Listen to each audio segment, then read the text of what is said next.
Hi guys. I'm gonna pay your video so you go viral. Bring it closer, okay. Hi guys. Today on my show I have a guest, and it's the person of Mr. Raphael. And today we're talking about life working in the lab. What it feels like to work in the lab after the old school theoretical knowledge and stuff, and actually putting it into practice. So Raphael, will you tell us what it feels like working in the lab? So first of all, you have no idea what's going on at all whatsoever, and it's basically like relearning the whole course from scratch. Okay. And then you still feel like you know nothing after some time because your lab technician or your lab instructor goes like 5,000 steps before you. Okay. Then after some time you learn, and it doesn't actually feel so horrible, and sometimes it can be cool. Can you tell us like something different working in the lab as an IT student and working in the lab as a student in University of Lagos? Well, one thing for sure is you have access to a lot more equipment, and you can actually feel like you're in a lab rather than feel as if you're being pulled by the arm to just do what has already been placed down. You actually have something to do. Okay, judging from working in the lab, do you think you want to be a research scientist in future? Do you think you would work in the lab proper as a profession? It's something I'm considering, really, because if I wanted to do such, I think I'd have to go for a master's.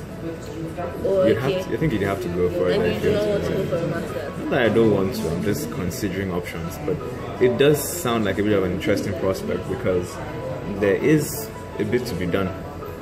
Okay, what are your choices if you are considering working in the lab? Do you have something else you would rather do after your degree in cell biology and genetics? Well, obviously,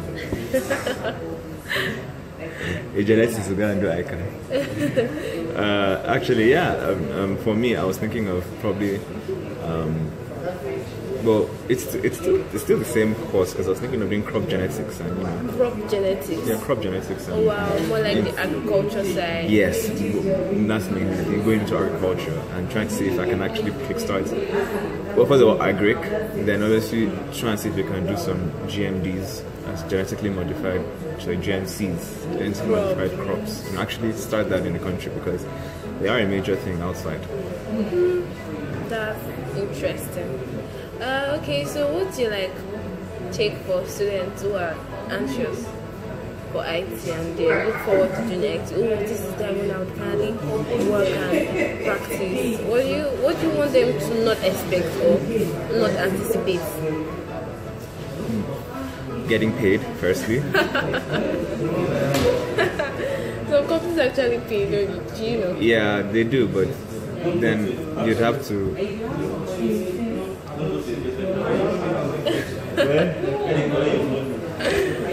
Yeah, definitely. Well, it depends. Like the course we do is a bit of a niche course. Would you like to tell them about your course?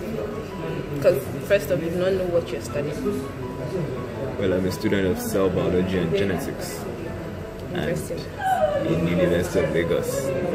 Fun. And well, just about the matter is the course is cool. I mean, it goes in depth into the human body and especially the cells, and not just on the cellular level but on the molecular level. So you go really deep. We're on the molecular level. I think we realize we're working from molecular level.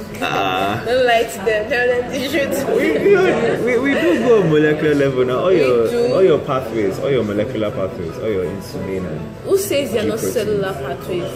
Molecular has to do with the DNA. Come on. Yeah, but and then that's pathways. We've only done molecular pathways deal with it. We only did molecular in oh my god, we already painting our school as bad. The subject is actually cell biology and genetics. We do some molecular. We do a level of molecular. We do a level of which is for me the most interesting part because you get to see a lot of, well, although molecular deals a lot with DNA, but there's some other parts where you look at pathways and cell functions. Yeah. That's a bit of cell physiology. Yes, exactly. Which has a level of molecular biology in it, and I still say it's really interesting. But that's the part I enjoy the most because you can actually understand. You always ask questions in class, like, so it's like, if that's the way it talks. Anyways, it's because I really don't know anything, so I want to know more. But anyway, the point is that it can be really interesting if you like biology and you like knowing why things happen the way they do. Then it's fun because like, oh wow, I didn't know it took this much to blink. I didn't know it took this much to react to something. So it can be interesting in that sense. So the IT is just to give you a foundation, I guess, in what happened in the lab. Yeah, I think what IT is supposed to do is bridge a gap between what is learned in school and in the corporate world, like professional. Because that's the major thing. How can you actually use it? You hear stuff like theoretical wise, this is what they tell you to do, but practical wise, we do this. So. And it can be vastly different, actually. Yeah. Funnily. So if you're looking for an IT, if you're looking for a placement, you should, the first, like I said, forget pay, okay? Just don't have pay on your mind, and if you really want to learn, you have to look for special labs. It's not just any lab you can walk into. Maybe if you're going to try a hospital, maybe you walk into a specialist clinic. They might have everything. They might have everything you need, because you're going to want to. I think there are like 4 or 5 major processes you want to do within your IT. 1, DNA extraction. 2, PCR. 4, plasmid extractions. You might want to do a bit of bacteriology, because I don't know how that is important to us. It is, because majority of why I think bacteriology is important to us is because sometimes they do not want to meddle into the actual stuff, so they experiment with bacteria. Use a dummy. Bacteria rather. So you're going to want that. And well, because labs are the way labs are, you actually have a remarkable amount of free time. I mean, we're making this video while we're working. Because we work in the earlier part of the day, and then the rest of the day we're like, what are we going to do? This is literally the other part of the day. Alright, so guys, I want you to tune into my YouTube channels for more and more enlightening videos. Thank you for watching. My name is Slim Ideas. My name is Babalola Praise, aka Slim Ideas, and this is Raphael. Have a nice day.